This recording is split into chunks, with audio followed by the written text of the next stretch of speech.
আমি এই প্রার্থনা করি সারা জীবন ভর,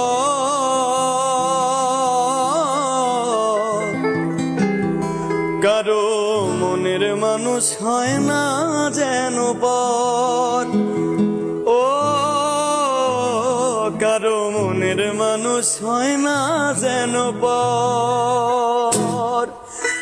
আমি এই প্রার্থনা করি সারা জীবন ভর, কারো মনের মানুষ হয় না যেন পর। ও কারো মনের মানুষ হয় না যেন পর। সেই কি ভীষণ যন্ত্রণায় আমি শুধু বুঝি, চোখ ভিজিয়ে চোখের জলে তারে শুধু খুঁজি। সেই কি ভীষণ যন্ত্রণায় আমি শুধু বুঝি, চোখ ভিজিয়ে চোখের জলে তারে শুধু খুঁজি। সেই যাতনা